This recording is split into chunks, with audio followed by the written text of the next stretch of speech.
तो पापों के प्रायश्चित का उपाय पूछने पर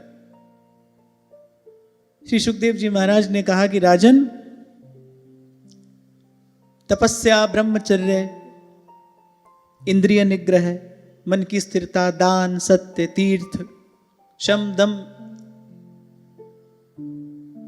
ये सब प्रायश्चित के अनेक अनेक उपाय शास्त्र में कहे गए हैं। पर पापी पुरुष की जैसी शुद्धि भगवान के चरणों में अपना समर्पण कर देने से होती है, भगवान के प्यारे भक्तों का संग करने से, उनकी चरण धूलि अपने मस्तक पर धारण करने से होती है, वैसी किसी अन्य साधन से नहीं होती। कवितावली में गोस्वामी जी एक बड़ी सुंदर बात कहते हैं। कहते हैं दम दुर्गम, माने जो शम दम आदि साधन है ये बड़े कठिन है। फिर दम दुर्गम और दान दया मख कर्म सुधर्म अधीन सवै धन के। सही बात है। अब दान करना हो तो भाई धन चाहिए, यज्ञ करना हो तो धन चाहिए, कर्मकांड भी करना हो तो भी द्रव्य की आवश्यकता है। तो गोस्वामी जी कहते हैं भाई ये सब जितने साधन हैं ये धन के अधीन हैं। शमदम आदि जो हैं वो कठिन बहुत हैं, ये सब साधन धन के अधीन हैं। दम दुर्गम दान दया मख कर्म सुधर्म अधीन सब धन के। तप तीरथ साधन जोग विराग सो होई नहीं दृढ़ता तन को। अब कोई कहे भाई शरीर से तप कर लो, तीर्थ में जाओ। अब मान लो कोई रोगी हो तो ये सब कैसे करेगा? तो बोले ये सब साधन जो हैं इसके लिए सुदृढ़ तन की आवश्यकता है, किसी के लिए धन की आवश्यकता है, किसी के लिए सुदृढ़ तन की आवश्यकता है। अब जो सब भांति हीन हो वो क्या करे? कलिकाल कराल में राम कृपालु यह अवलंब बड़ो मन को। तुलसी सब संजम हीन सबे एक नाम आधार सदा जन को। स्वामी जी कह रहे भाई हम जैसा कोई नियम संयम हीन सर्व साधन शून्य वो कहां जाए, वो किसकी शरण ग्रहण करे, वो पापों से मुक्त होने के लिए क्या करे? तो गोस्वामी जी कह रहे भाई हम जैसों के लिए तो एक ही मार्ग है। कलिकाल कराल में राम कृपालु। ऐसे श्री ध्रुवदास जी कहते हैं ना, कुंवरी किशोरी नाम सो उपजो दृढ़ विश्वास। करुणा निधि मृदु चित्त अति ताते बढ़ी जिए आस। कलिकाल कराल में राम कृपालु यह अवलंब बड़ो मन को। तुलसी सब संजम हीन सबे एक नाम आधार सदा जन को। तुलसी सब संजम हीन सर एक नाम आधार सदा जन को। तो कहा निर्णय यही हुआ कि भगवान की भक्ति ही सर्वश्रेष्ठ भय रहित और कल्याण स्वरूप है। सर्वश्रेष्ठ है, इसमें कोई संशय नहीं। भय रहित है, इस पर पतन का भय नहीं है। अन्य किसी भी मार्ग पर भूल होगी तो दंड मिलेगा। अच्छा, और भूल होना निश्चित है। जो काम आप भूल सुधारने के लिए कर रहे हो ना उसमें भी भूल हो जाएगी। इसी को तो कर्म का दुष्चक्र कहा है बुद्ध जनों ने। भाई इससे जीव अपने बल से, अपने पुरुषार्थ से, अपनी बुद्धि, अपने पराक्रम से मुक्त नहीं हो सकता। भूल हो गई, शास्त्र में प्रायश्चित लिखा है, प्रायश्चित करो। अब प्रायश्चित कर रहे हो उसमें भूल हो गई और ये दुष्चक्र चलता ही रहेगा। इसलिए गोस्वामी जी कह रहे हैं, कह रहे हमको तो भाई अपने श्री रघुनाथ जी के कृपालु स्वभाव का भरोसा है। जैसे ध्रुवदास जी कह रहे हैं, कुंवरी किशोरी नाम सो उपजो दृढ़ विश्वास। करुणा निधि मृदु चित्त अति ताते बढ़ी जिए आस। भजन अपने इष्ट आराध्य के स्वरूप को देखकर कम, स्वभाव को देखकर अधिक किया जाता है। स्वभाव का भरोसा है। सहज स्वभाव पर्यो नवल किशोरी जू को। मृदुता दयालुता कृपालुता की राशि। तो सुखदेव जी महाराज ने कहा भाई जो भगवत परायण हैं, जो साधु हैं, जो सुशील हैं, वो तो इसी मार्ग पर चलते हैं। नारद जी ने भक्ति सूत्र में अनेक अनेक सूत्र कहे, अंत में कहा भाई त्रिसत्य त्रिकाल सत्य है, भक्तिरेव गरीयसी भक्तिरेव गरीयसी। भक्ति ही सर्वश्रेष्ठ है, भक्ति ही सर्वश्रेष्ठ है। और भक्ति क्या है?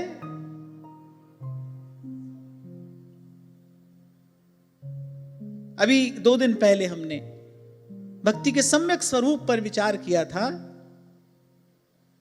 मंदिर के भीतर और मंदिर के बाहर।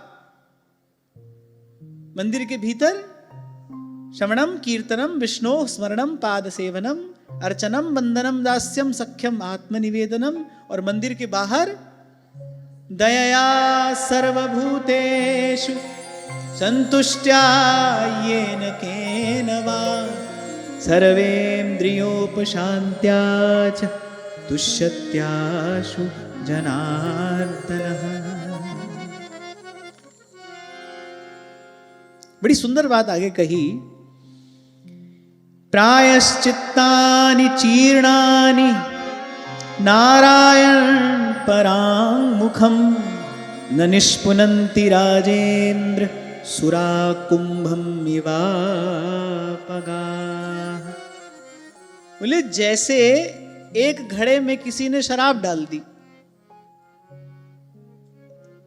निकाल दी, बस एक बार डाली और निकाल दी। बोले अब उसको सारी नदियों के जल से धो लो पर वो घड़ा पवित्र नहीं हो सकता।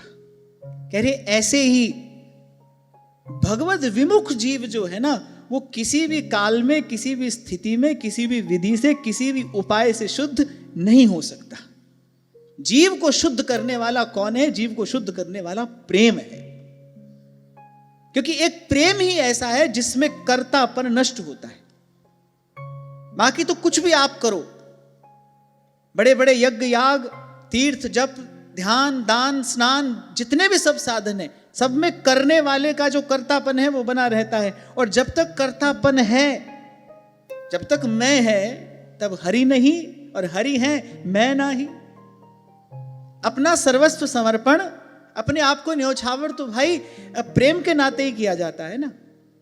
प्रेम के अतिरिक्त कर्तापन को नष्ट करने वाला और कोई नहीं। और जब तक कर्तापन है तब तक विकृति बनी ही रहती है। तो जीव शुद्ध तो होता है भाई प्रेम को पाकर, और प्रेम संसार में होता नहीं। जा मार्ग साहेब मिले तो प्रेम कहावे सोए। तो सार की बात क्या हुई? जीव को शुद्ध करने वाला कौन है? जीव को शुद्ध करने वाला भगवत प्रेम है, भगवत अनुराग है।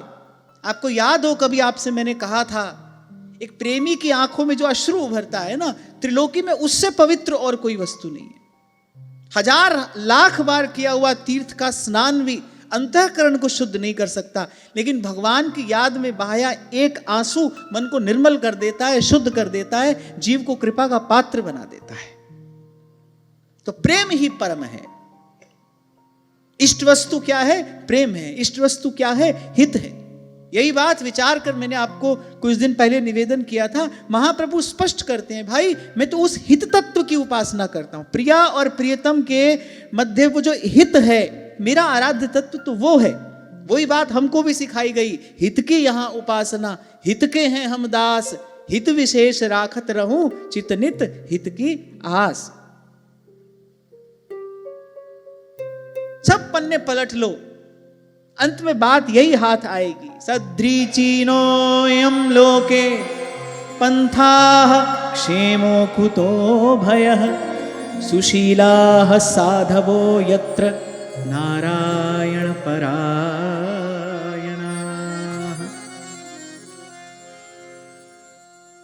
सच्चे सुख का, परम शांति का, वास्तविक विश्राम का जो मार्ग है वो तो हरि की भक्ति ही है, हरि की भक्ति ही है। और स्वयं भगवान कह रहे हैं, कह रघुपति सुन भामिनी बाता मानो एक भगति करिना। और मैं कहता हूं जब बिल्कुल सीधा रास्ता कहीं जाने के लिए हो तो टेढ़े मेढ़े भूल भुलैया से जाने की आवश्यकता क्या है? हम यहां किसी को छोटा बड़ा नहीं बता रहे। हम ये नहीं कह रहे भाई ये साधन बड़ा है बाकी सब छोटे हैं। हम तो यहां ये बात कह रहे हैं कि एक सीधा मार्ग है, एक बार आपने पांव रखा, बस इधर उधर दाएं बाएं देखने की आवश्यकता नहीं है, सूधो चले आपने धर्म। और एक रास्ता है बड़ा टेढ़ा मेढ़ा है, उबड़ खाबड़ है, वहां बार बार गिरने का और भूलने का भय है, वहां भटक जाने का संशय है, तो ऐसा रास्ता चुनना क्यों है? सीधा मार्ग क्यों ना चुने? यही बात मैंने पूर्व में नाम जप और मंत्र जप के विषय में भी कही थी। ऐसा नहीं कि मंत्र जपने से कुछ नहीं मिलता है, पर मंत्र के साथ भाई विधि और निषेध जुड़ा है, उसके साथ आसन आदि की शुद्धि जुड़ी है, उसमें हम कोई किंतु परंतु नहीं कर सकते। इसीलिए तो अस्मदादि जीवों के सामर्थ्य का विचार करके भाई कलयुग का जो जीव होगा, अल्पमति होगा, अल्प गति होगा, अल्प सामर्थ्य होगा, उसके पास बड़े बड़े श्रेष्ठ श्रेष्ठ साधन करने की सामर्थ्य नहीं होगी, तो भगवान ने हम जीवों पर कृपा की और अपनी सारी शक्तियों सहित, अपने सारे ऐश्वर्य माधुर्य सहित अपने नाम में आकर बैठ गए। दूसरा उदाहरण, इस पर भी हमने पहले चर्चा की थी। भाई हमारे हाथ बंधे हैं, हम किसको कहेंगे खोलने के लिए, या किससे आशा लगाएंगे? जिसके हाथ खुले हैं, जिसके स्वयं बंधे हैं, वो हमारे हाथ कैसे खोलेगा? पूर्ण रूपेण निर्मल निरंजन, जिसमें किसी भी प्रकार का कोई मल नहीं है, किसी भी प्रकार की कोई विकृति नहीं है, किसी भी प्रकार का कोई दूषण नहीं है। किसी पर आश्रित होना यह भी दूषण है। और गोस्वामी जी यही बात कह रहे हैं, दम दुर्लभ, बोले वो दुर्लभ है, उसको साधना बड़ा कठिन है, और अन्य जो साधन है वो धन के आश्रित हैं। अब किसी के आश्रित होने से पराश्रय का दोष आ जाता है, उस साधन में दूषण हो जाता है। इस दृष्टि से विचार करो तो सब प्रकार से शुद्ध, सब प्रकार से निर्मल, पावन, पवित्र और निरंजन ऐसा नाम निरंजन होवे, ऐसा नाम निरंजन होवे, ऐसा नाम निरंजन होवे, ऐसा नाम निरंजन होवे। और संत तो भाई सार की बात कहने वाले, क्योंकि सार ही उन्होंने ग्रहण किया है, सार का ही गान किया है, सार को ही ध्याया है, सार को ही गाया है। सार की बात संत कह रहे हैं, कह नानक बिन हरि भजन, कह नानक बिन हरि भजन, जीवन कौने काम, जीवन कौने काम। तो ये तो भगवान वेदव्यास का दिया हुआ निर्णय है कि भगवत विमुख जीव को कोई भी साधन पवित्र नहीं कर सकता, और जो भगवान के सन्मुख हो गया है उसको किसी साधन की आवश्यकता नहीं है। भगवान ने ही कह दिया, सन्मुख होहि जीव मोहि जबहि, जन्म कोटि अघ नासहि तब। कली पावनावतार श्री गौरांग महाप्रभु, उन्होंने क्या किया? उन्होंने ऐसे ही तो पापी से पापी, मलिन से मलिन जीव को हरि नाम का ही तो दान किया, हरि नाम से ही तो उन्होंने जीवों को पवित्र किया। कोई पापी से पापी, कुटिल से कुटिल यदि उनके दृष्टि पथ में आ जाता था, वो ऐसे बड़े प्रेम से उसे उठाकर, क्योंकि वो पतित जीव है, प्रभु नहीं उठाएंगे तो कौन उठाएगा, उसको उठाकर बस यही कहते थे, एक बार हरि बोलो, एक बार हरि कहो। हरि नाम का दान करके ही तो उन्होंने अस्मदादि जीवों को पवित्र किया। नाम समर्थ है, इसमें किसी भी प्रकार का कोई दूषण नहीं है, ये किसी के भी आश्रित नहीं है, इसको किसी अन्य साधन की आवश्यकता नहीं है, आपके स्नान आदि की भी आवश्यकता नहीं है। सेवक जी महाराज स्पष्ट कह रहे हैं, स्नान क्रिया जप तप नहीं, अन्य सब साधनों को किसी ना किसी प्रकार की शुद्धि की, किसी ना किसी प्रकार की विधि की आवश्यकता है, नाम को नहीं है। इसलिए महाराज कहते हैं, नानक नाम जहाज है, चढ़े सो उतरे पार। एक उदाहरण दिया था ना मैंने आपको, जहाज पे कोई आदमी चढ़ जाए, अब उसके बाद मान लो सो जाए, तो भी उस पार तो जहाज उसको उतार ही देगा ना। ऐसे नाम का आश्रय है, भगवान वेदव्यास का तो यहां तक कहना है कि मान लो कोई अपराधी नाम जप कर रहा है, वो नाम जप भी करता है, साथ साथ अपराध भी करता है, बोले एक दिन नाम की कृपा से उसकी बुद्धि अवश्य शुद्ध हो जाएगी, यदि वो नाम का आश्रय ना छोड़े तो। जिन्ने नाम ते आया गए मसक्कत काल, जिन्ने नाम ते आया गए मसक्कत काल, नानक ते मुख उजले केती छुट्टी नाल, सतनाम सतनाम सतनाम सतनाम सतनाम सतनाम सतनाम सतनाम। ऐसा नाम निरंजन होवे, ऐसा नाम निरंजन होवे, ऐसा नाम निरंजन होवे, ऐसा नाम निरंजन होवे, ऐसा नाम निरंजन होवे, ऐसा नाम निरंजन होवे, ऐसा नाम निरंजन होवे, ऐसा नाम निरंजन होवे। तो कोई अपने आप को बड़ा सबल समर्थ समझता हो तो उसके लिए भी सुखदेव जी महाराज ने मार्ग बताया। पाप तो देखो सबसे होता है, मनसा वाचा कर्मणा, पाप तो जीव से होता ही है। तो कोई अपने आप को सबल समर्थ समझे तो भाई उसके लिए इंद्रिय दमन है, तपस्या है, शमदम है, ये सब साधन है। पर हम जैसों के लिए क्या है? हम जैसों के लिए बस प्रभु के चरणों की शरणागति है। मोसम दीन न दीन हित, तुम समान रघुबीर, अस विचारी रघुवंश मणि, हरहु विषम भवभीर, हरहु विषम भवभीर। प्रभु के स्वभाव का सौंदर्य गोस्वामी जी कहते बोले कारण रहित कृपाल, अस प्रभु दीन बंधु हरि, कारण रहित कृपा। तुलसीदास सठते ही भज, छाड़ जगत जंजाल, छाड़ जगत जंजाल।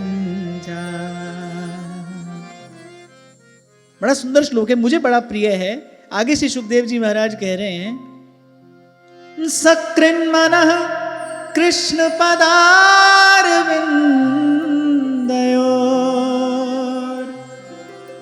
निवेशितं तद्गुणरागियैरिह, न ते यमं पाशभृतश्च तद्भटान्, स्वप्नेऽपि पश्यन्ति चीर्ण निष्कृताः। बोले जिसने अपने भगवत गुणानुरागी मन मधुकर को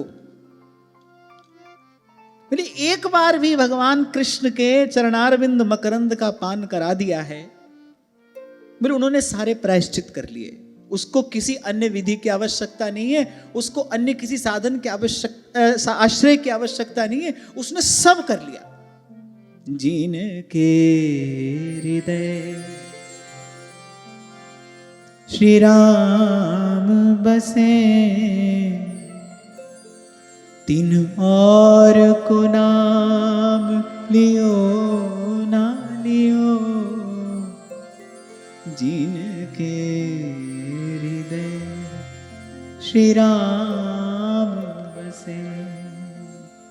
नरसिंह मेहता भी यही कहते हैं, राम नाम सो ताली लागी, राम नाम सो ताली लागी, सकल तीरथ तेना मन मारे, वैष्णव जन तो तेने कही, पीर पराई जाने रे। राम नाम सो ताली लागी, तेरे सकल तीरथ तेना मन मारे।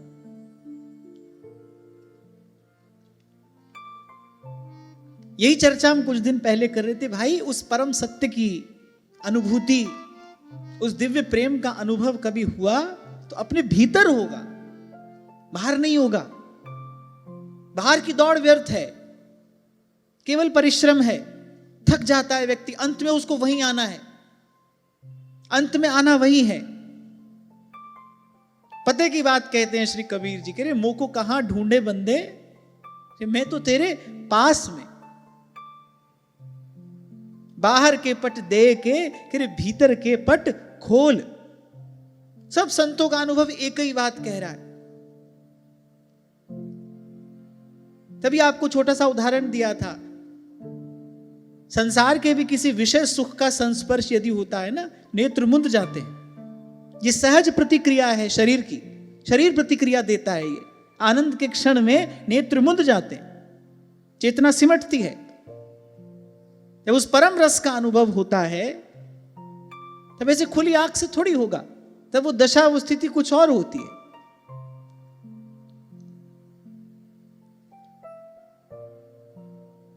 और वस्तुतः सारी पवित्रता, सारे सद्गुण निवास तो व्यक्ति के भीतर ही करते हैं ना, और भीतर ही करें तो उन गुणों का कुछ लाभ है। अब कहने सुनने को तो बड़ी बड़ी बात होती रहे, व्यक्ति के जीवन में, व्यक्ति के आचरण में कुछ दिखाई न पड़े। शास्त्र तो कहता है कि एक व्यक्ति है जो शास्त्र आदि का तत्व नहीं जानता और पाप करता है, बोले वो तो पापी है। लेकिन जो जानता है और फिर विपरीत आचरण करता है, वो तो कह रहे पापियों में पापी है, वो तो पापियों का शिरोमणि है, उसको तो कभी किसी भी प्रकार से क्षमा नहीं किया जा सकता। एक व्यक्ति है जिसने कोई अच्छी बात कभी सुनी नहीं, जिसने सदग्रंथ कभी देखे ही नहीं, उसको पता ही नहीं है सतमार्ग क्या होता है, धर्म ग्रंथ क्या कहते हैं, और वो लगा है पाप कर्म में। हाँ भाई वो पापी है। लेकिन एक है जो जानता है, पढ़ा लिखा है, जानता है, समझता है, दूसरे को उपदेश भी देता है हमारी तरह, लेकिन आचरण नहीं करता है, बोले वो तो पापियों में पापी है, उसको किसी भी प्रकार से क्षमा नहीं किया जा सकता। ये पुराण में भगवान वेद व्यास का ही वचन है।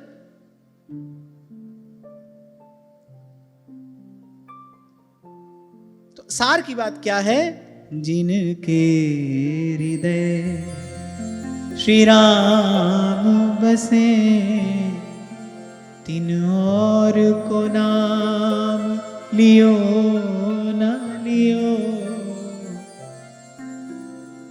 इसी में कवि आगे कहता है, कह रहे जिस चरणामृत को पान कियो, फिर तीर्थ स्नान कियो ना कियो।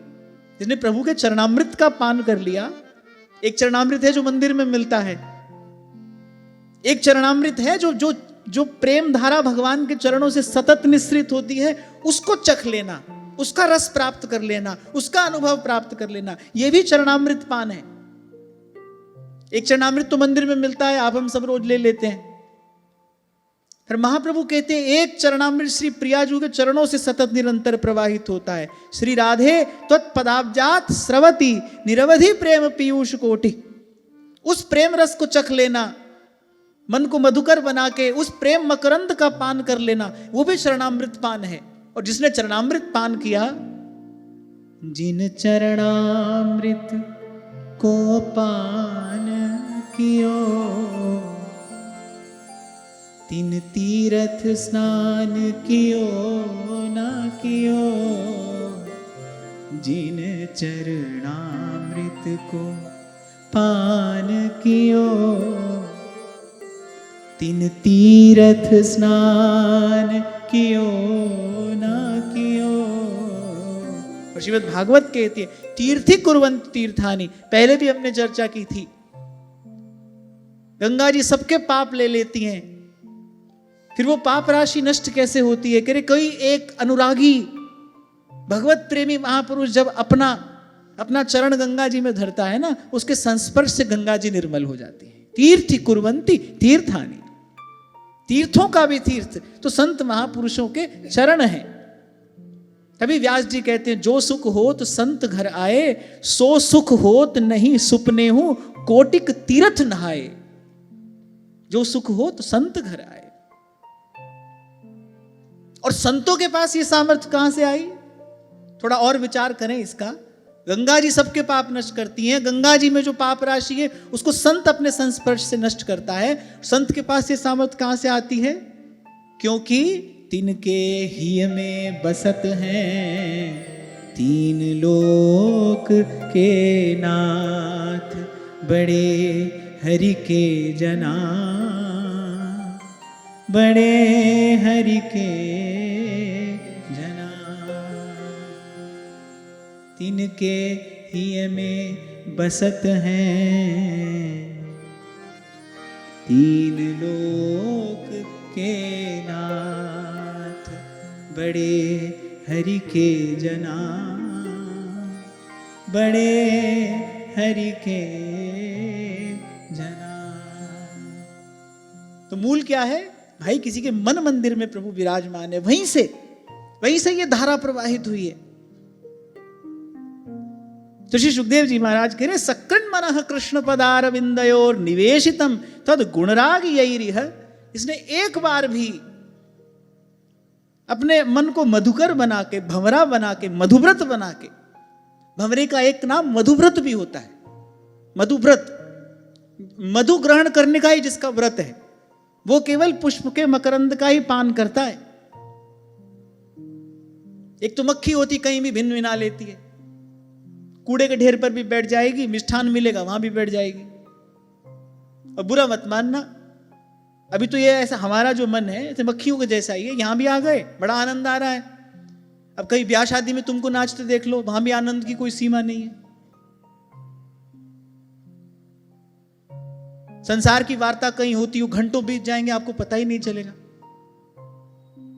मैं तो कई बार आश्चर्य करता हूं, किसी के ब्याह में व्यक्ति जाता है, अरे सुबह के 3 बज गए, पता ही नहीं चला, देखो।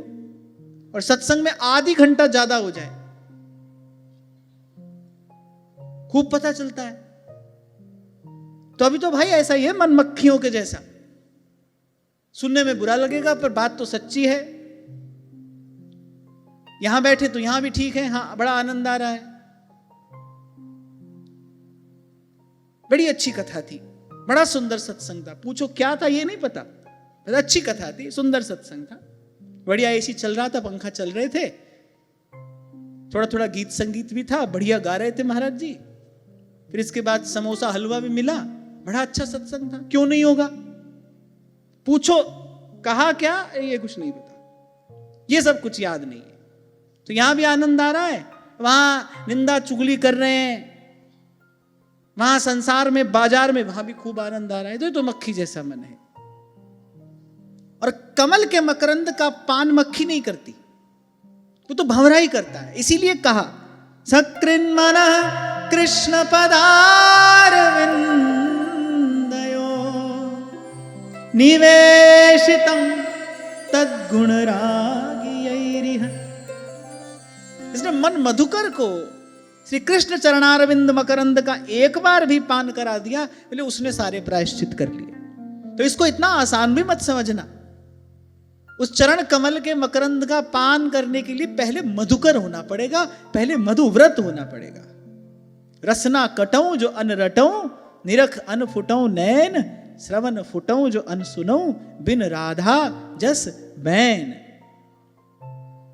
कृपा जल दे नानक सारंग को, हुए जाते तेरे नाम वासा, मोहे आही प्यासा तेरे नाम वासा। हरि चरण कमल मकरंद लोभित मनो अनदिनो मोहि आही प्यासा। कृपा जल दे नानक सारंग को होए जाते तेरे नाम वासा। मोहे आही प्यासा तेरे नाम वासा। मोहे आही प्यासा तेरे नाम वासा। मोहे आही प्यासा तेरे नाम वासा। ऐसा नाम निरंजन होवे, ऐसा नाम निरंजन होवे। ऐसा नाम निरंजन होवे, ऐसा नाम निरंजन होवे। ऐसा नाम निरंजन होवे, ऐसा नाम निरंजन होवे। ऐसा नाम निरंजन होवे, ऐसा नाम निरंजन होवे। देखा, यदि किसी ने एक बार ऐसा कर लिया तो उसने सब प्रायश्चित कर लिया। और फिर सुखदेव जी महाराज कह रहे, नते यमं पाश भृतष्ट तद्भटान स्वप्ने भी पश्यन्ति ही चीर्ण निष्कृता। अच्छा, ये प्रश्न महाराज परीक्षित ने पूछा क्यों था? नरक से भयभीत होकर, क्योंकि पंचम स्कंद के अंतिम अध्याय में श्री सुखदेव जी महाराज ने अनेक प्रकार के नरकों का वर्णन किया था। मैंने आपसे नहीं किया था, मैंने तो ऐसे ही प्रणाम कर दिया था। मुझे लगा हमको कौन सा जाना है, तो काहे को उसका वर्णन करें, तो मैंने तो ऐसे ही प्रणाम कर दिया था। पर सुखदेव जी महाराज ने तो वर्णन किया तो महाराज परीक्षित भयभीत हो गए। अच्छा, ये बात मैं कोई अपने बल पर नहीं कह रहा हूं भाई, हम वृंदावन धाम में आ गए हैं, श्री जी का प्रसाद पाते, राधा वल्लभ लाल कुंज बिहारी लाल का चरणामृत हमको मिलता है, यहां संतों का दर्शन होता है, तो उस बल पर यह बात मैंने कही।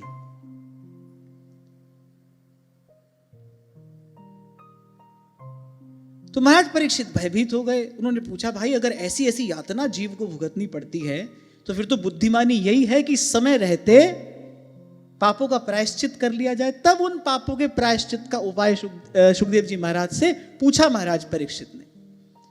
सुखदेव जी महाराज ने कहा कि जिसने हरिगुण गान कर लिया, जिसने हरिगुण गाया, बोले उसने सब साधन कर लिए, उसने सब प्रायश्चित कर लिए। और फिर सुखदेव जी महाराज परीक्षित के भय को निवृत्त करते हुए कहते हैं कि वो स्वप्न में भी कभी यमराज और उनके पाशधारी दूतों को नहीं देखते।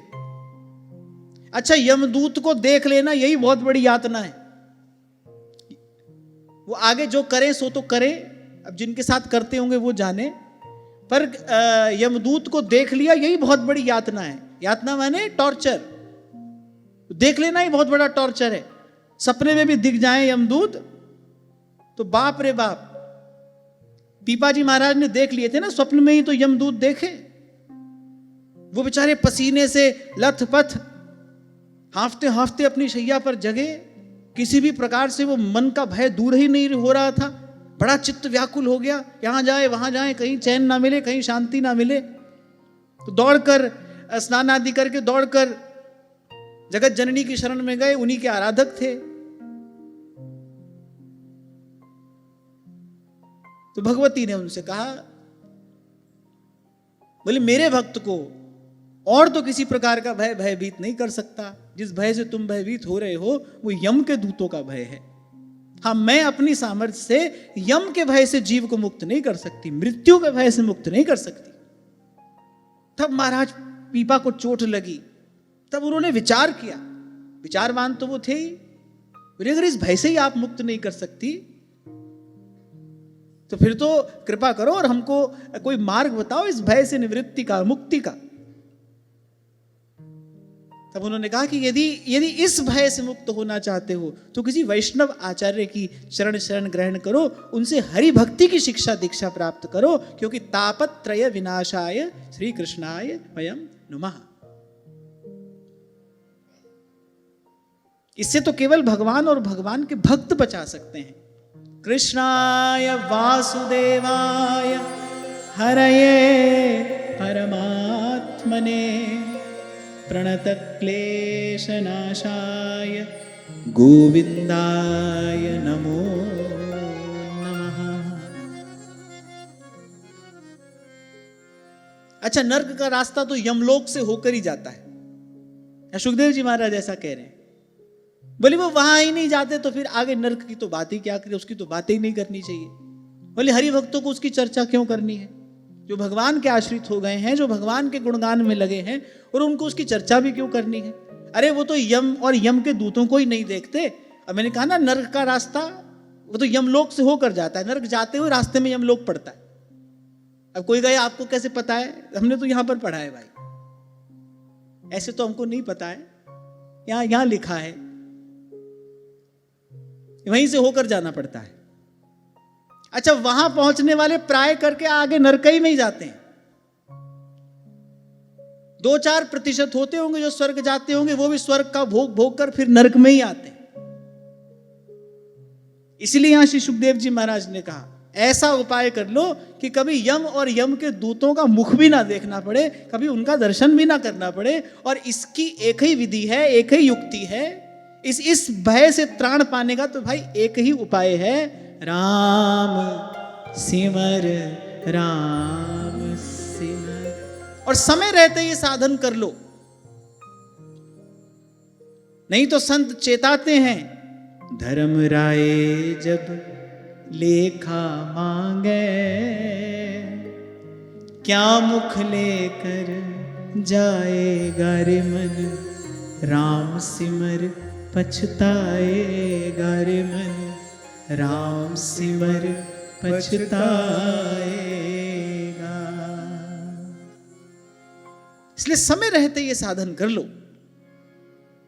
इसीलिए सार स्वरूप सिद्धांत आपको बार बार कहा जाता है, ताकि बार बार सुनकर कभी ना कभी मन चित्त उसको स्वीकार कर ले। भाई अपनी सारी शक्ति बस प्रभु के नाम में लगानी है, बस प्रभु के गुण का गान करना है, प्रभु के नाम का जप कीर्तन करना है। यही सब साधनों का साधन है और यही परम सिद्धि भी है। आप सब पुराणों के पन्ने पलट कर देखो, सार की बात आपको वहां पर यही मिलेगी।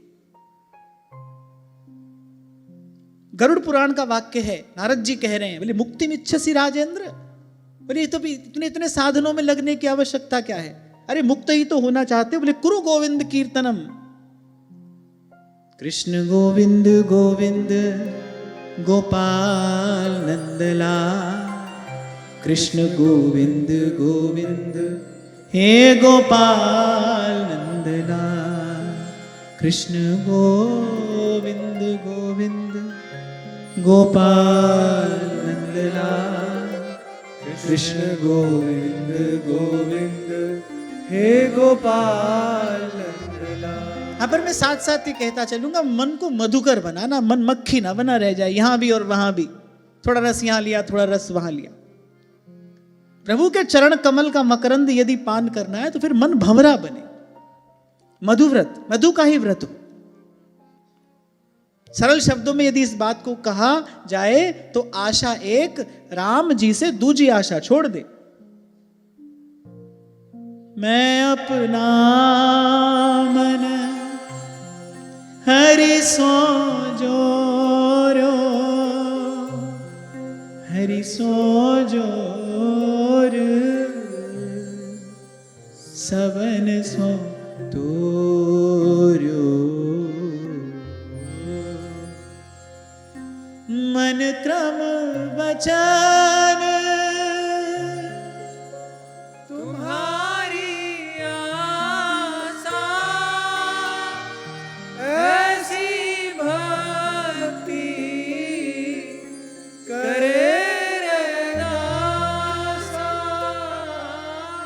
माने ऐसी भक्ति।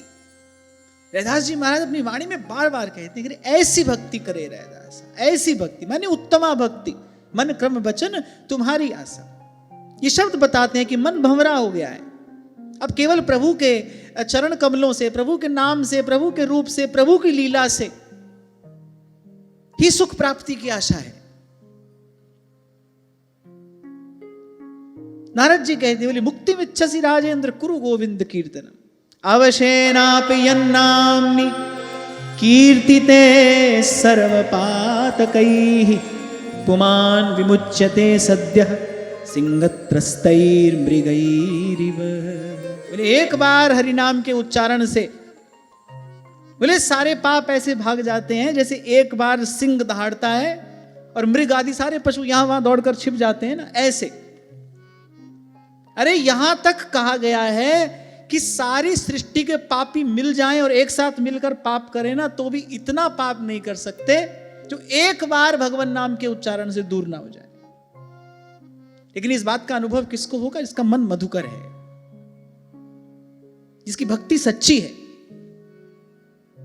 जिसकी भावना विश्वास से प्राणवंत है।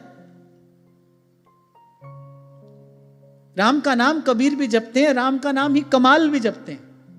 कोढ़ी आया, अच्छा उसने कभी कबीर जी का दर्शन तो किया नहीं था, कबीर जी की महिमा सुनी थी, सिद्ध महापुरुष हैं, उनकी दृष्टि पड़ जाएगी तुम रोग मुक्त हो जाओगे। वो बेचारा इस आशा से आया, और जब कुटिया पर पहुंचा तो कबीर तो थे नहीं, कमाल थे।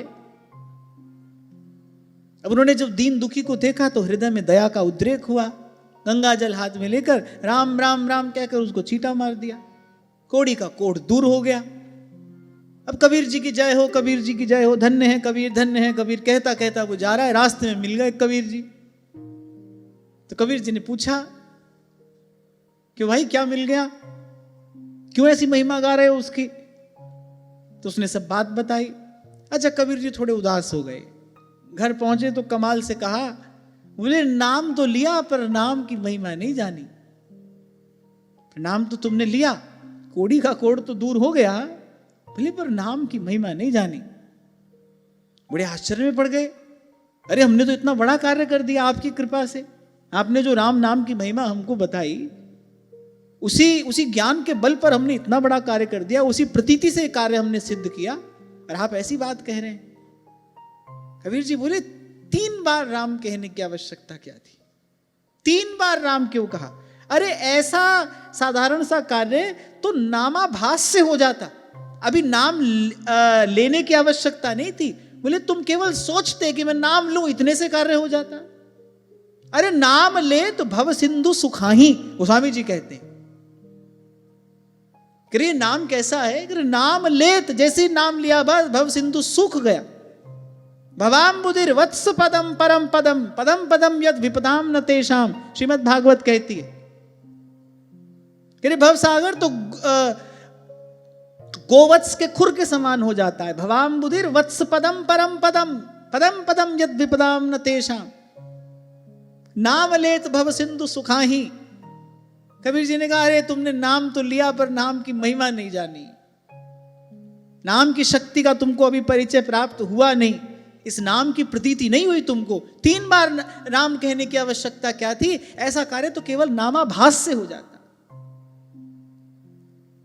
जिस नाम से पत्थर तरे, सेतु बंधन लीला का कारण क्या था? अरे भगवान आज्ञा देते समुद्र मार्ग देता, भयभीत तो वो हो ही गया था। सेतु क्यों बांधा? एक और हो जाता समुद्र, थोड़ी देर के लिए मार गई तो देना था सेना को उस पार जाने के लिए। सेतु बंधन लीला का कारण क्या है? नाम की महिमा प्रकट करने के लिए ये लीला हुई।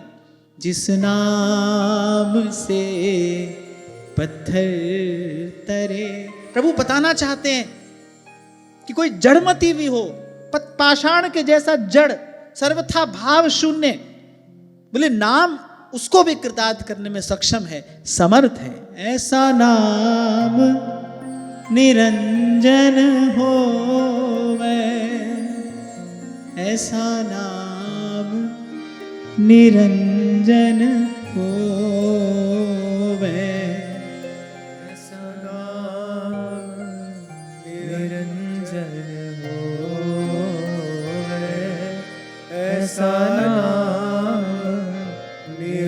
जन हो। दुर्दास जी कहते हैं ना, कैसे हूं हरि नाम ले खेलत हंसत अजान, और तोहू को दे देते हैं उत्तम गति भगवान। और फिर प्रेम प्रीति पूर्वक कोई नाम जप करे तो उसको क्या मिलना शेष रह जाता है। अरे प्रेम भाव से नाम जप करते ही वो परमानंद स्वरूप प्रभु, वो सच्चिदानंद स्वरूप प्रभु हृदय में आकर विराजमान हो जाते हैं। जैसे कुछ दिन पहले किसी ने पूछा, बोले भजन करने से सब मिल जाएगा। अब मैंने कहा पता नहीं तुम्हारे सब में क्या क्या वस्तु लिखी है। हाँ, पर भजन करने से भगवान मिल जाते हैं, और मुझे लगता है भगवान मिल जाए तो और कुछ पाना शेष नहीं रहता। अब भजन करने से कुछ मिलता है, बहुत कुछ मिलता है, सब मिलता है, सब कुछ मिलता है, ये सब हिसाब किताब तुम रखो। हाँ, पर हम तो ये बताते हैं भजन करने से भगवान मिलते हैं, और भगवान के मिलने पर कुछ पाना शेष नहीं रहता। जहां ही लहे कछु लैन की चाह न ही में होए।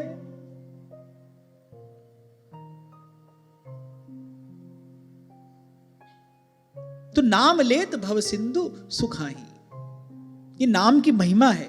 और नाम में प्रीति हो जाए, नाम में प्रीति हो जाए तो फिर तो जैसे बड़े प्यारे संत दादू कहते हैं, है ना, कि दादू जैसा नाम था फिर वैसा लीना नहीं।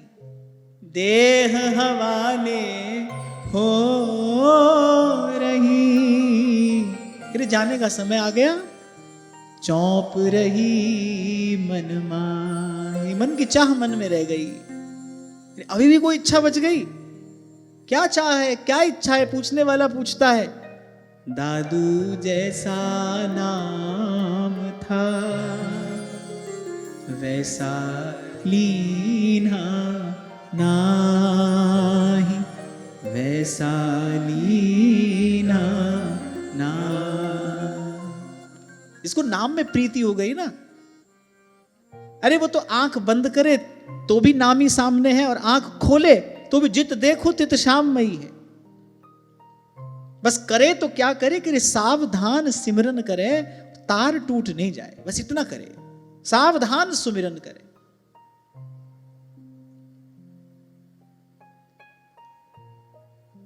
तो गरुड़ पुराण में भगवान वेदव्यास कहते हैं कि एक बार नाम ले ले, तेरे सब पातकों से मुक्त हो जाए। भगवान के नाम का कीर्तन कर ले, बोले फिर तो सारे पाप ऐसे डर कर भाग जाते हैं जैसे सिंह के गर्जन से मृग आदि पशु भयभीत हो जाते हैं।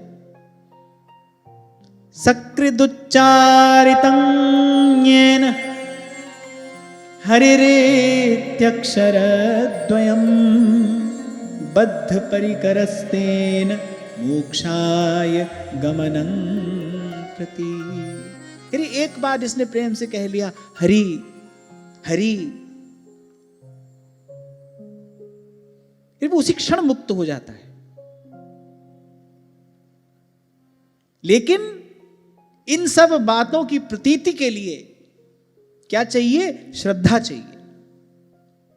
इसीलिए सेवक जी महाराज पहली बात कह देते, भाई ये संपत्ति लेकर आना, प्रथम हृदय श्रद्धा जो करे।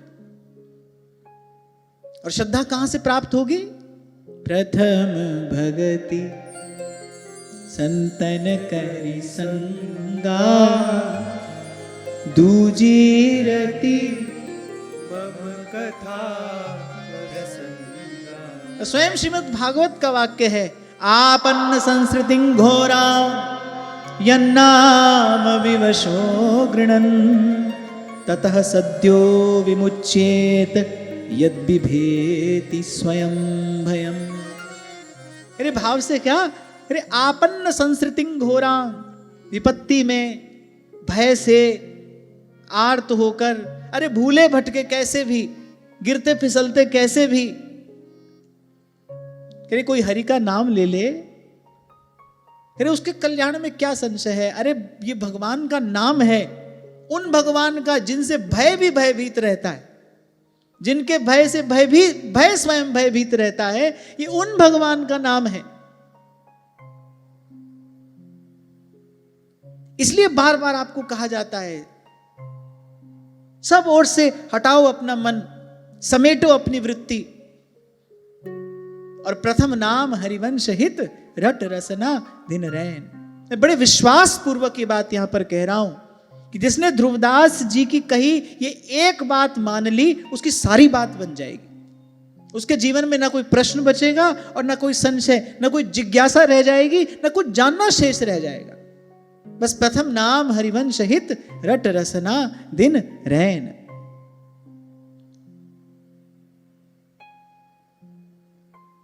क्योंकि भाई यहां जो सुखदेव जी महाराज ने कहा कि अपने मन को मधुकर बनाकर जो भगवान कृष्ण के चरणारविंद मकरंद का एक बार पान कर लेते हैं, उनको फिर यम का और यम के दूतों का दर्शन नहीं होता। पर भाई वहां तक पहुंचने के लिए हमारे पास रास्ता क्या है? हमारे पास रास्ता तो प्रभु का नाम ही है ना। हम कैसे पहुंचेंगे? हम अपने मन को भी मधुकर कैसे बनाएंगे? चलो मान लो भाई, हमने ये भी मान लिया हमारा मन अभी मक्खी के जैसा है, उसको मधुकर बनाना है, तो भी कैसे बनाएंगे? नाम का ही तो सहारा है, नाम का ही तो आश्रय है। नाम की कृपा से ही तो पहले अंतःकरण शुद्ध होगा, दोषों का मार्जन होगा। नाम की कृपा से ही तो जीवन भजन सेवन के योग्य बनेगा। हमारे पास तो एक ही तरीका है ना, दूसरा कोई विकल्प ही नहीं है। केवल नाम, केवल नाम, केवल नाम। एक शब्द हरिवंश नाम राख्यो समीप करी।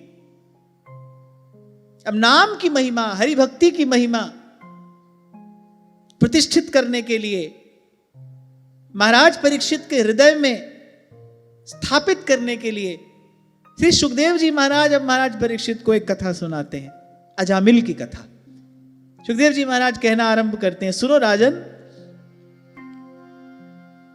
सुखदेव जी महाराज ने कहा कि इस विषय में महात्मा लोग एक प्राचीन इतिहास कहा करते हैं, माने बड़ी बड़ी प्राचीन कथा है ये।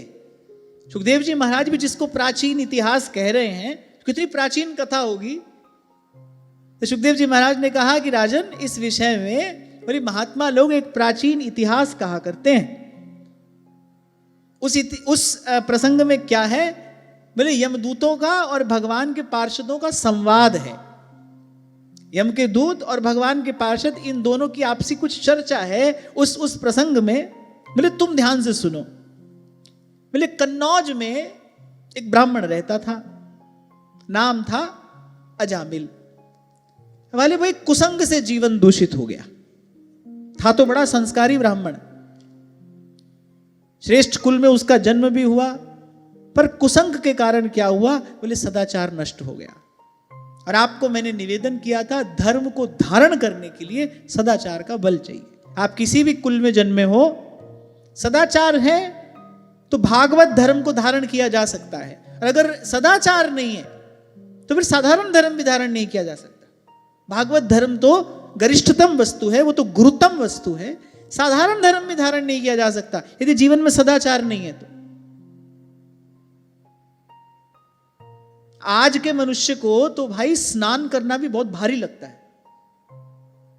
अच्छा, नहा के करना पड़ेगा ये काम, बड़ा कठिन लगता है। मैंने उसको एक कार्य, मैंने आपको एक बात बताई थी ना कि बचपन की घटना है, अभी वृंदावन आना भी नहीं हुआ था, उससे पहले की बात है। तो साधु संतों की कृपा से भाई भजन कीर्तन आरंभ से ही जीवन में था। तो किन्हीं के यहाँ 24 घंटे का रामचरितमानस का पारायण था। हम लोग सब मिलकर पाठ कर रहे थे। अब जिनके घर पारायण हो रहा था, हमने उनको कहा कि आप सब लोग सुबह 3:45 बजे स्नान करके उपस्थित हो जाना। राज तिलक का प्रसंग होता है उस समय, तो मानस जी की और भगवान की आरती होगी। तब उन लोगों ने कहा, बोले आप ही कर लेना। बोले आप कौन सा गलत करोगे, आप ठीक ही करोगे, हमको आप पर पूरा विश्वास है। बोले कौन सुबह सुबह जाड़े में नहा कर आएगा आरती करने, बोले आप ही कर लेना। तो भाई कलयुग के मनुष्य के लिए तो स्नान करना भी बहुत भारी बात है। जीवन में शौचाचार सदाचार रहेगा कहां से? ये आज एक बच्ची ने ही प्रश्न किया है।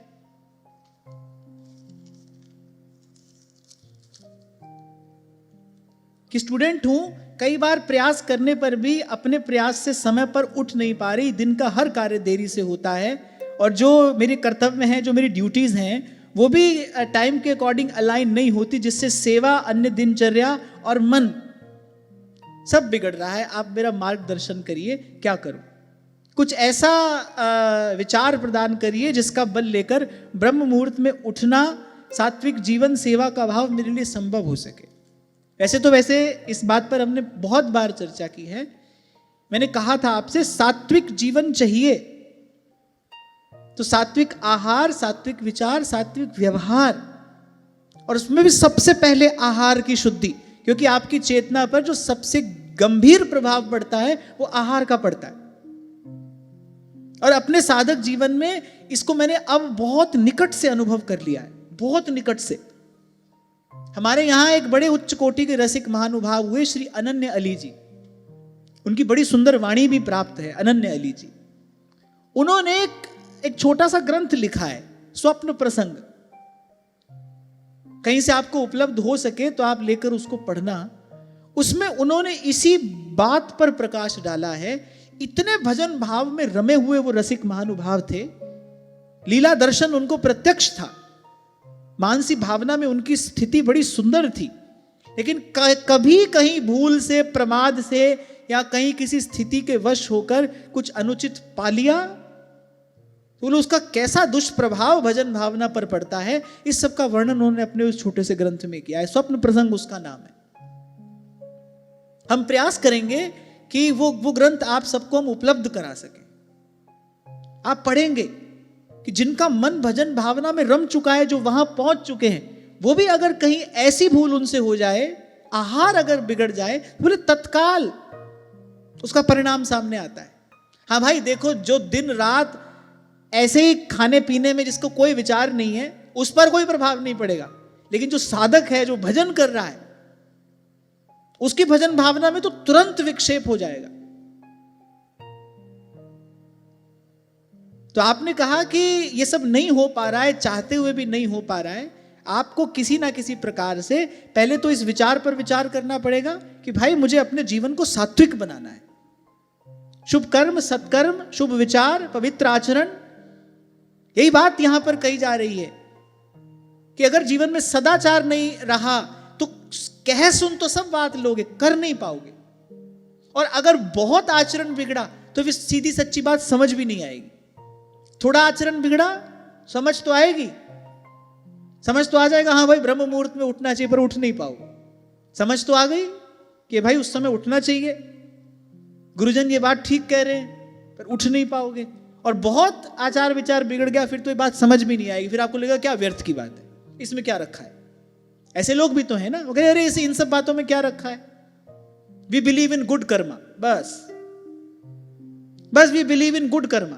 और वो गुड कर्मा भी क्या है, वो उनकी खोपड़ी में किसी ने क्या भर दिया है भगवान जाने। तो धर्म को धारण करने के लिए, साधारण धर्म को धारण करने के लिए भी सदाचार चाहिए, और भाव भक्ति हृदय में बनी रहे और बढ़ती रहे, इसके लिए तो यह परम आवश्यक है। इसलिए मैंने कहा आहार शुद्ध हो, सात्विक हो, प्रभु को निवेदन किए जाने योग्य हो, हमारे विचारों में पवित्रता हो। मैंने पहले भी आपसे कहा था, साधक के विचार में भी एक अनुशासन होना चाहिए। अगर कहीं किसी गलत दिशा में विचार जा रहा है तो उसको जाने ना दिया जाए, अपने मन को खींचकर भजन में लगाइए। लगाना पड़ता है, मन जाता है अपनी सहज चंचलता से, जहां नहीं जाना चाहिए वहां जाता है, पर साधक को सावधान रहते हुए बार बार उसको भगवत भाव में लगाना चाहिए, लगाना पड़ता है, ऐंच खैंच के लगाना पड़ता है। बार बार निवेदन करता हूं आपको, कभी प्यार से, कभी फटकार से, कभी दुलार से मन को लाना पड़ता है भजन भाव के निकट, और बड़ी देर तक ये परिश्रम करना पड़ता है। भक्त के लिए यही साधना है, यही तपस्या है, यही पुरुषार्थ है, यही परिश्रम है। तो शुद्ध आहार, पवित्र आहार, संयमित आहार, और आहार के संयम में सही आहार के साथ साथ सही समय का भी होना बहुत आवश्यक है। सही आहार लिया जाए और सही समय पर लिया जाए, प्रकृति का आदर करते हुए लिया जाए। सत्व का बल बढ़ेगा तब ये सब काम बनेगा। जैसे आपने कहा ना कि कुछ अलाइन नहीं हो पा रहा है, ये अलाइनमेंट कैसे होगा, इसके लिए जीवन में सत्व का बल चाहिए। सत्व बढ़ता है तब रजोगुण और तमोगुण घटेगा, उस बल पर इस सब बात को धारण किया जाएगा। और ये छोटी सी बात मैंने कही, ये सब युवान जो सुनते हैं वो बहुत ध्यान से सुने और समझें। अगर थोड़ा आचरण बिगड़ा, तो जैसे इस बच्ची ने पूछा कि भाई मैं करना तो चाहती हूं पर कर नहीं पा रही, तो सही बात समझ में तो आएगी पर आचरण में नहीं आएगी, और आचार विचार बहुत बिगड़ गया तो फिर सही बात समझ में भी नहीं आएगी, और बिल्कुल ही मन मलिन हो गया तो सही बात ही गलत लगेगी, सही बात सुनने की भी इच्छा नहीं होगी। तुलसी पिछले पाप थे, हरि चर्चा न सुहात। बिल्कुल ही मन मलिन हो गया, बिल्कुल ही कुसंग में पड़ ही गया, फिर तो सही बात गलत लगेगी, अच्छी बात बताने वाला आपको अपना शत्रु लगेगा, सत्संग में रुचि ही नहीं होगी, अच्छी बात में रुचि ही नहीं होगी। तो वहां तक मन जाए उससे पहले उसको संभाल लेना, उससे पहले उसकी संभाल कर लेना। और एक बात ध्यान रखना, कोई भी बात बनते बनते बन जाती है और बिगड़ते बिगड़ते बिगड़ भी जाती है। मन बिगड़ते बिगड़ते बिगड़ जाता है। नारद जी भक्ति सूत्र में कहते हैं, अरे तरंग की तरह कोई बुरी आदत जीवन में आती है, कब समुद्र बन जाती है और आपको ही लील कर ले जाती है, पता नहीं चलता। कोई भी बुरी आदत। तो सबसे पहली बात सुखदेव जी महाराज जी कह रहे हैं, बोले कुसंग में पड़ा और बोले सदाचार बिगड़ा। सदाचार बिगड़ा तो सब बिगड़ा। बहुत ही मन मलिन हो जाएगा तो हित की बात कहने वाला अपना शत्रु लगेगा, अपने हित की बात ही अच्छी नहीं लगेगी। हित का आचरण कैसे होगा, हित व्यवहार में कैसे आएगा। अच्छा, ऐसे व्यक्ति को बाहर किसी शत्रु की आवश्यकता नहीं है, वो तो अपना शत्रु आप ही है। वैसे भी मनुष्य अपना मित्र भी आप ही है, अपना शत्रु भी आप ही है। गीता में भगवान कहते हैं आपके मित्र भी आप ही हो, आपके शत्रु भी आप ही हो। फिर ऐसे व्यक्ति को किसी बाहरी शत्रु की आवश्यकता नहीं है, वो अपने कर्मों से ही अपना सर्वनाश कर डालता है। तो कुसंग हुआ, मन बिगड़ गया। वो जो सदाचार युक्त जीवन था वो कब देखते ही देखते दुराचार से भर गया, बोले पता ही नहीं चला। अच्छा, एक दुर्गुण के साथ दूसरा दुर्गुण और उसके साथ में तीसरा, ऐसे एक एक करके आता है। एक दुर्गुण के साथ दूसरा, दूसरे के साथ तीसरा, ऐसे फिर श्रृंखला बन जाती है। वर्णन कर रहे श्री सुखदेव जी महाराज, बोले ब्राह्मण था, सदाचारी ब्राह्मण, जब तब पूजा ध्यान करने वाला ब्राह्मण, श्रेष्ठ कुल में जन्म पाया हुआ ब्राह्मण, और बोले नितांत पतितों का सा आचरण करता है। कभी पथिकों को लूट लेता है, किसी के साथ छल करता है, किसी के साथ कपट करता है। कौन सा पाप है जो नहीं करता, और उसी पाप वृत्ति का आश्रय लेकर अपने अपने कुटुंब का पालन करता है। कह रहे दूसरों को सताकर अपने कुटुंब का पालन पोषण कर रहा है, जबकि परहित सरस धर्म नहीं भाई, और पर पीड़ासम नहीं अधमाई। और बोले इसी प्रकार अधम आचरण करते करते, पतितों का सा जीवन व्यतीत करते करते आयु का बहुत बड़ा भाग चला गया, 88 वर्ष का हो गया। समय का मूल्य, समय की महिमा, हमको ये अमूल्य अवसर मिला है, हमको अपना कल्याण करना है, ये सारे सद्भाव किस में रहेंगे? सात्विक जीवन में रहेंगे। ये मैंने कहा ना, आप देखिए बाहर निकलकर, आप देखिए संसार में जाकर, मनुष्य को इस बात की सुधि नहीं है। आत्म कल्याण नाम की भी कोई वस्तु है, इस बात की सुधि नहीं है, चिंता ही नहीं है। इतना घोर रजोगुणी जीवन हो गया है, तमोगुण से इतना आच्छन्न हो गया है कि सद्विचार हृदय में आता ही नहीं। अरे आना तो दूर की बात, जो अच्छी बात कह रहा है वो सुहाता ही नहीं, वो अच्छा ही नहीं लगता। उनके लिए तो सत्संग ऐसे बूढ़े निकम्मे निठल्ले लोगों का काम है, जो किसी काम के नहीं होते वो सत्संग में जाते हैं। एक बच्चे ने मुझसे एक बार कहा कि सत्संग में आने का मन तो करता है, अच्छा भी लगता है, लेकिन जब अपने मित्रों को मैं ये बात कहता हूं ना, सत्संग में जाता हूं, तो सब लोग हंसते हैं मुझ पर। आप देखो कैसा समय आ गया ये। तो कह रहे इसीलिए मुझे उनसे छिप कर आना पड़ता है। जिस जगह पर आने में गर्व होना चाहिए, गौरव होना चाहिए, वहां पर व्यक्ति छिप कर आ रहा है। क्यों? क्योंकि आज ऐसा दृश्य उपस्थित हो गया है कि भाई लोग हंसते हैं इस बात पर, है तो निकम्मे निठल्ले लोगों का काम है, जो किसी काम का ना हो वो ये सब काम करे। हमको तो बहुत काम है, तो कर लो, करो और करते रहो, मरते रहो। तुम अपनी बात कहोगे तो हम अपनी बात भी तो कहेंगे। कल जो बात आपसे कह रहा था ना, वो याद आ गई थी यहां से जाने की बात, कि खोदत खोदत चूहा मर गया और मौज लई भुजंगे ने और सींचत सींचत माली मर गया, मौज लेई भवरंगे ने। आगे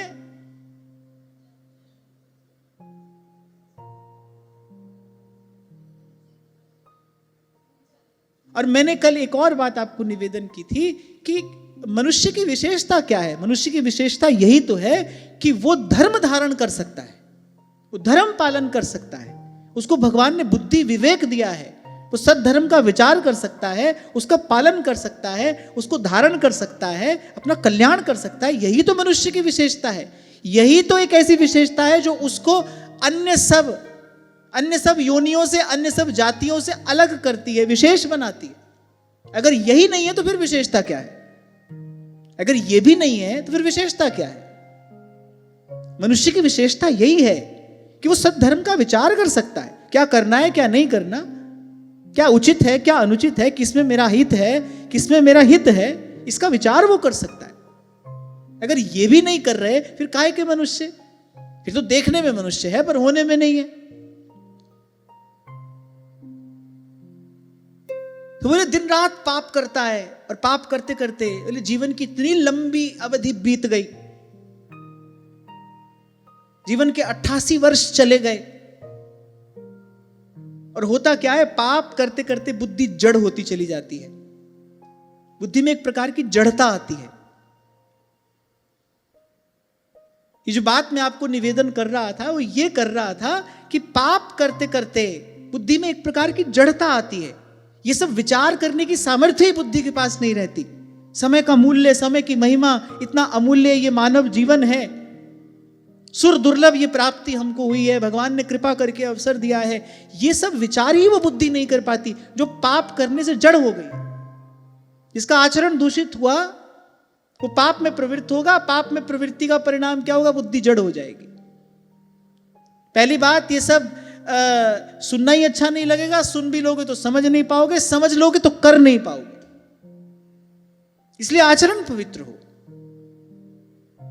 इसलिए हमारे ऋषि मुनियों ने एक पवित्र जीवन शैली आपके हमारे हाथ में दी कि भाई ऐसा जीवन रखना, तन मन स्वस्थ रहेगा। स्वस्थ तन मन से ही तो भजन साधन होगा। तन बिन वेद भजन नहीं वरना। अरे कोई दिव्यात्मा सूक्ष्म जगत में विचरण कर रही है, उसको अगर भजन करना है तो वो शरीर धारण करके ही तो संसार में आती है। तन बिन वेद भजन नहीं वरना। वो प्रतीक्षा करती है किसी जननी की कोख की, तो शरीर धारण करके ही तो संसार में आती है। तो बोले मोह ममता इन सब दूषित वृत्तियों से भरा हुआ उसका जीवन, जीवन के 88 वर्ष बीत गए, पता ही नहीं चला। इतना लंबा समय उस पाप पंख में लिप्त वो पड़ा रहा, पता ही नहीं चला। अरे ये भी भगवान की कृपा होती है किसी समय सुध आ जाए तो, नहीं तो जन्म जन्म मुनि जतन कराही, अंतराम कहीं आवत नाही। तभी बार बार आपको कहता हूं भाई, ये जो सब बातें हम यहां पर बैठकर कह सुन रहे हैं ना, ये भी भगवान की बड़ी बड़ी बड़ी कृपा है। आप हम ये बात सब कह सुन रहे हैं,